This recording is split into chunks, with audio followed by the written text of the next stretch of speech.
All right, next. Now, our country's growing. We have all this new land. We just beat the British up again.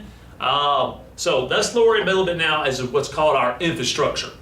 That is basically your roads and your pipelines and your buildings, how you get from place to place. The national infrastructure needed some help, just like it might need today. Anyways, so what's happening is in this period, many families moved west of the Appalachian Mountains. So they're moving over here. Okay.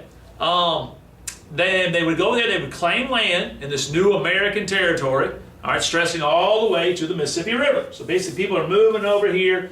They're going to need some roads to ride on, all right? Their travel was extremely difficult, all right? It would sometimes take weeks, all right, to cross the distance that a car might just drive just a couple hours today, or at least a day, all right? In response, now private companies built the young nation's roads and waterways, all right? Where roads could not be built, barges were used on rivers to carry people and goods. The problem is, the river only flows in one direction, all right? Soon, a new invention, the steamboat, enabled people to buy a ticket from private companies that operated the boats and travel upstream as easily as downstream. It's going to change America. All right, lastly, in the wilderness where rivers did not run and roads could not be built, government leaders joined business people to build canals, which are artificial rivers. And we're fixing to talk about one in particular.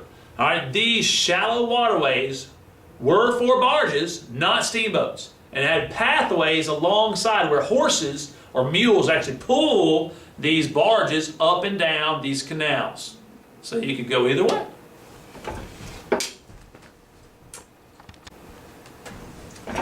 All right, the most famous canal during this time was built is the Erie Canal. All right, it's going to connect the Great Lakes, there you are, the Great Lakes right here, to New York City. All right, so here's the Great Lakes, here's New York, here's New York City right there. It's connecting all this land to New York City. All right, it was opened around 1825 after 8 years of digging by thousands of laborers, mostly immigrants. Remember that.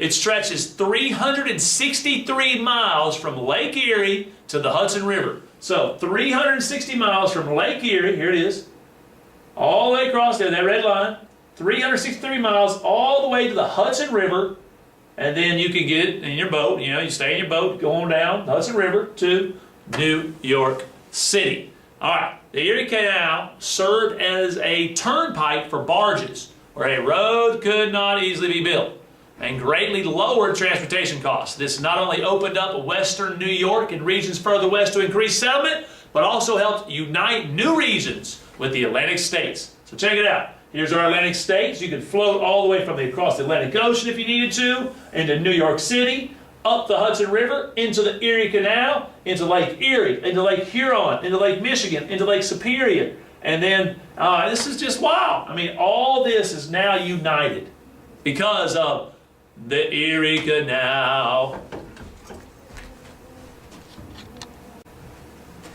All right, so talking about the Erie Canal again. Now, because of the Erie Canal, this will help grow our capital city. Do you know our capital city? What's our capital city in 1790? Yes, you are right. It is the New York City was our capital. Right there, there's our capital. All right, so in the early 1800s, civic development turned this colonial town into a great economic center established on a grid of city blocks. That means it was basically, looks like a waffle. If you go to New York City, it's easy to go from one place to the other because there's no curvy roads. It's in straight roads, like a big old waffle. It's a grid. All right, by 1835, the population had grown so large that New York City outpaced Philadelphia as the largest U.S. city. All right, trade grew when the Erie Canal made its cities harbors the link between European merchants and the great agricultural markets across the Appalachians from New York City. The city was home to the biggest gathering of artisans and craft workers in the United States, and its banking and commercial activities would soon make it the leading city in all of North America. So, to sum it up, we build the Erie Canal, and then boom, boom, boom, New York City grows into this incredible place of trade that we see today. All right, New York City and the Erie Canal.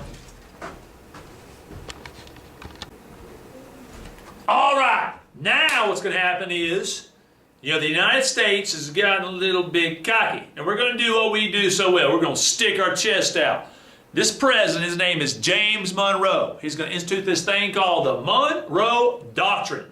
So here's the year. In 1823, President James Monroe warns all nations of Europe to not meddle in politics of North and South America. James Monroe announced that the United States would stop any European nation from interfering with American countries, meaning North American countries and South American countries. That includes these Latin American countries, that we are going to protect them. Additionally, we are going to remain neutral with any conflict that's not on this side of the earth. So we're going to be neutral. We're not going to be on anybody's side. Not the French, not the English, nobody's side if something's going on the other side of the earth. But in the Western Hemisphere, if you come on over here, we're going to kick your stinking butt. We're going to get involved. So there's going to be less conflict over here. All right. So basically, to sum this up, James Monroe is going to define our U.S. foreign policy that's going to last even all the way up to today. This is why we are involved with so many conflicts outside of the United States of America.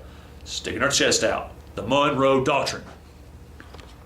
All right, here's a little review of US 6. Answer these questions. What document encouraged Americans to move west? Northwest Ordinance, very good. How did the Northwest Ordinance impact slavery? In the Northwest Territory, slavery was ended. How did the Northwest Ordinance impact public schools? It paid for schools. What was required in making a new state according to the Northwest Ordinance? You had to have 60,000 folks, and you had to write a constitution in your new state. What president helped purchase the Louisiana Purchase? Thomas Jefferson, that's right.